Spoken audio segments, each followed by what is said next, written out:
ان کے ہسٹری میں کبھی بھی مشہور نہیں تھا کہ یہ جنگجو لوگ تھے. یہ سیڈنٹری لوگ تھے, فارمرز تھے, ایوالوڈ بڑی سوسائٹی تھی, انڈس ویلی آپ نے دیکھا, ٹیکسلا, یہ وہ, لیکن جنگجو نہیں تھے. تو ہم نے یہ دیکھا کہ باہر سے لوگ انویڈر آتے رہے اور یہاں لوگ ان کو ایکسیپٹ کرتے رہے.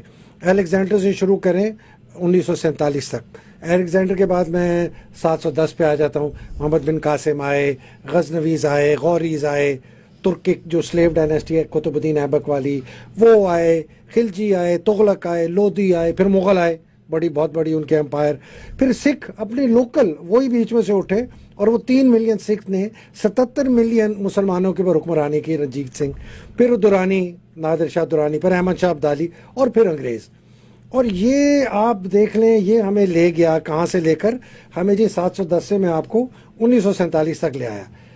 ابھی 1757, 1799 اور 1857 3 بہت ہمارے لیے امپورٹنٹ سال ہیں. 1757 میں پہلی بڑی شکست ہوئی پلاسی میں سراج الدولہ کی, جہاں سے مشہور میر جعفر کا نام آیا. ان کے کمانڈر ان چیف تھے, انہوں نے انگریزوں کے ساتھ مل کے. 1799 میں ٹیپو سلطان کی سیج آف سرنگا پٹم جس کو کہا جاتا ہے 5 اپریل سے 4 مئی تک ہوئی اور ان کو شہید کیا جاتا ہے اور وہاں قبضہ کر لیا. اور 1857 میں غدر جو ہے. اب اگر آپ ایک یہ دیکھیں کہ یہ ساری جنگیں جو ہے نا یہ ہو رہی ہیں عارفہ ایسٹ میں, یہ بنگال میں ہو رہی ہیں یا ساؤتھ میں.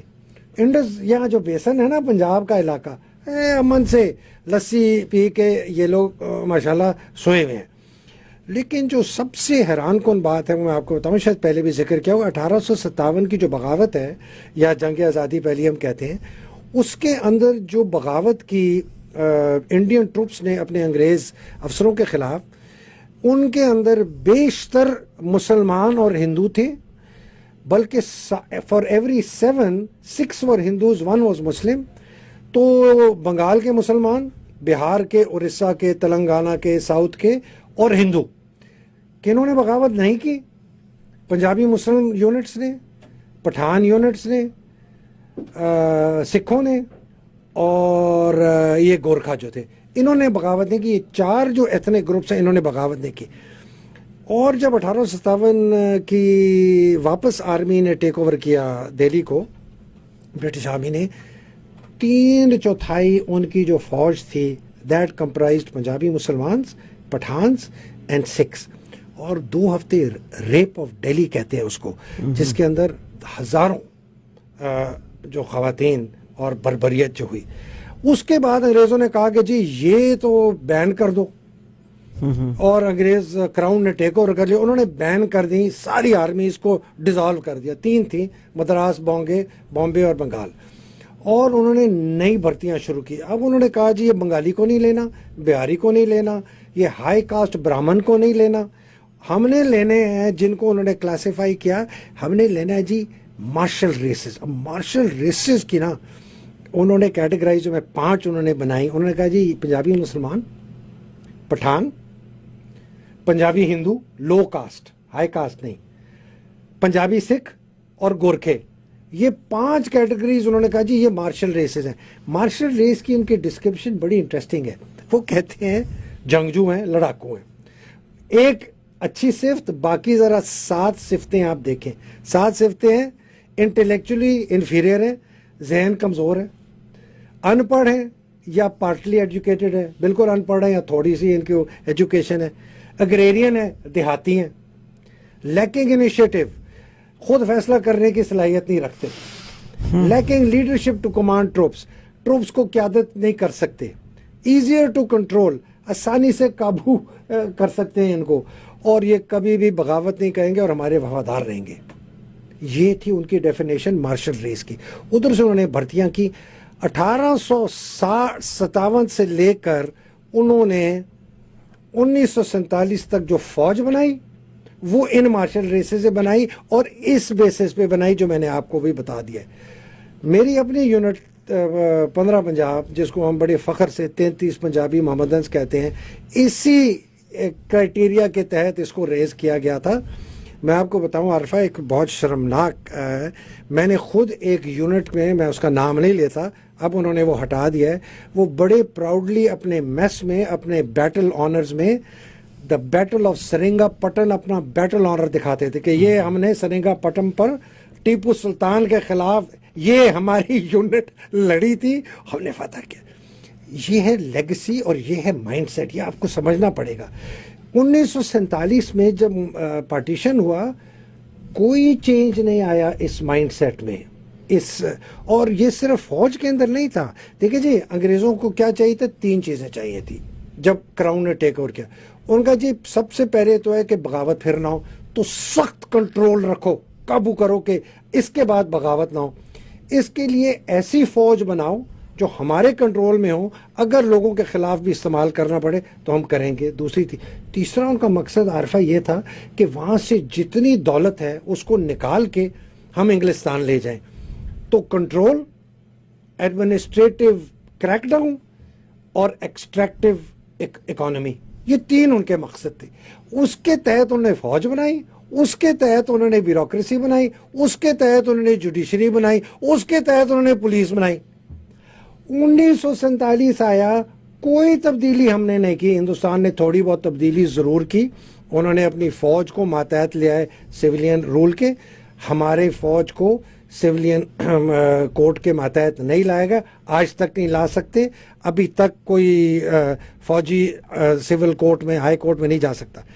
اور ہمارا جوڈیشری، ہماری پولیس، ہمارا بیوروکریسی، ہماری فوج وہی ذہنیت۔ پہلے دن سے ہم ایک افسر کو لے کے جاتے ہیں پی ایم اے میں، ہم اس کے ذہن میں ایک سپیریئر انسان ہونے کی ایک بیج کو بوتے ہیں، اور ہم استعمال کرتے ہیں لفظ don't talk like a bloody civilian, معافی چاہ کہ ایک ایسے سویلین کی طرح بات نہ کرو، مطلب کہ ٹھیک طرح بات کرو۔ Don't stand like a civilian, مطلب ٹھیک ہو کے کھڑے ہو، یہ سویلین ڈھیلے طریقے۔ یہ ذہن ینگ ہے، دیکھ 18-19 سال کا بچہ کتنا امپریشنیبل اس کا آپ سوچیں، اور وہ 2 سال اس قسم کی ٹریننگ میں جاتا ہے، اور وہ پھر جب وہاں سے نکلتا ہے نا، وہ سمجھتا ہے کہ وہ بڑی کوئی چیز ہے، اور وہ سمجھتے ہیں میں سب سے سپیریئر ہوں، باقی سب میرے سے انفیریئر ہے، پولیس بھی میرے سے انفیریئر ہے، لا بھی انفیریئر ہے۔ وہ کہتا ہے میں پہلے سپاہی ہوں بعد میں سٹیزن۔ کہ ہماری جو جوڈیشری جس قسم کے فیصلے کرتی ہے اس کا ذہن وہی ہے، بیکاز ان کی بھی ٹریننگ وہی، ان کی جوڈیشل اکیڈمیز میں وہی ٹریننگ ہو رہی ہے جو 90 سال سے 1947 تک کرائی گئی، اور اسی کو بڑھایا۔ ہمارے سی ایس پی میں آپ جائیں، آپ کو آنیسٹلی آپ ان سے پوچھیں، وہ ان کو پتہ ہے کس کس قسم کی چیزیں کہتے ہیں۔ اب پتہ نہیں شاید بند کر دیوں کہ جب تم اپنے اے سی کا عہدہ لینے جاؤ، پہلے ہفتے کے اندر تم نے ہاتھ بھی نہیں ملانا کسی سے۔ یہ ان کو پڑھایا جاتا تھا کہ یہ اس میں کہ اکڑ اپنے دور، رعایا دور ہے، تم حاکم ہو۔ اب آپ آ جائیں فوج کے اوپر، اب یہ انگریز کی فارمائکا چلی گئی، اس نے تو وہ تو اپنے ملک میں تو اس نے سب کو ٹھیک کر لیا، ہمیں یہ چھوڑ گیا۔ میری مدد کرو، تم حاکم نہیں ہو، میں اسی ملک کا شہری ہوں جس ملک کے تم شہری ہو، تم کوئی حاکم۔ لیکن وہ حاکم کی وجہ سے وہ اب وہ ہے اپنے آپ کو سب سے زیادہ طاقتور اس میں فوج ہو گئی، چونکہ مارشل لا لگے 30 33 32 سال، اس کی وجہ سے انہوں نے اپنے ارد گرد اور بھی ان کی جو دولت جو تھی انہوں نے اکٹھا کر دیا، ہر جگہ اپنے شکنجے پھیلا دیا، اور اب آپ دیکھتے ہیں کہ it is a state with in the state. میں اس ذہنیت سے اختلاف کرتا ہوں جو کہ اس ملک کو ایک کالونی کی طرح دیکھتی ہے، جو اس ملک کی رعایا کو ایک کالونی کی طرح دیکھتی ہے، جو سمجھتی ہے کہ میں ہر قانون سے بالا تر ہوں، میں آئین سے بالا تر ہوں، ڈنڈا مار مار کے نا بندوں کو سیدھا کرو، الٹا لٹکاؤ، مرچیں لگاؤ، کیا کا نہ کرو۔ لیکن چونکہ نظام آمرانہ ہے، چونکہ سوچ آمرانہ ہے، چونکہ رعایا حقیر ہے، ہم سپیریئر ہیں، اور چونکہ پیچھے سے ڈنڈا میرے اپنے بڑے ایک ڈنڈے والے کے پاس ہے۔ اب وہ کہتا ہے جی میں نے چیف منسٹر پرویز الہی صاحب سے رجوع کیا، انہوں نے مجھے کہا کہ مجھے کچھ خدشات ہیں، فیصل نصیر کا نام نہ ڈالو، شہباز شریف کا ڈال سکتے ہو، رانا ثناء اللہ کا ڈال سکتے ہو۔ اب یہ ساری چیزیں کس چیز کی عکاسی کرتی ہیں کہ رول آف لا نہیں ہے۔ 71 کی جنگ ہوئی، آدھا ملک ٹوٹ گیا، نہیں کرو نہیں کرو، کچھ نہ کہو، محمود الرحمان کمیشن کو دفن کر دیا۔ یہ ویڈیوز والا ڈرامہ ہم دیکھ رہے ہیں، That is sad. Black mailing فلانا، یہ کیوں ہو رہا ہے؟ ٹھیک ہے نا، ہمیں پتہ ہے ہمارے ادارے کر رہے ہیں، ہمیں پتہ ہے ISI کر رہا ہے، ہمیں یہ بھی پتہ ہے MI بھی انوالوڈ ہے، اس میں IB بھی انوالوڈ ہے، اور اس میں پرائیویٹ لوگ بھی انوالوڈ ہیں۔ ابھی تو انہوں نے یہ اس طرح کی نا، میرے پاس ایک بندے نے لسٹ بھیجی ہے، کہتا ہے یہ ویڈیوز پڑھی ہیں، اب اس کے نام سنیں، چھوڑیں پڑے نہیں شہباز شریف، نواز شریف، سنیں، باجوہ صاحب اور مریم صاحب کی بھی کوئی ان کو ویڈیو ہے میرے پاس جو اس میں باجوہ نے وہ میں نے، بٹ میں اس کو نہیں کر رہا۔ شہباز شریف کی ویڈیوز ہیں سر، یہ تو نواز شرم شریف کی بات ہے نا۔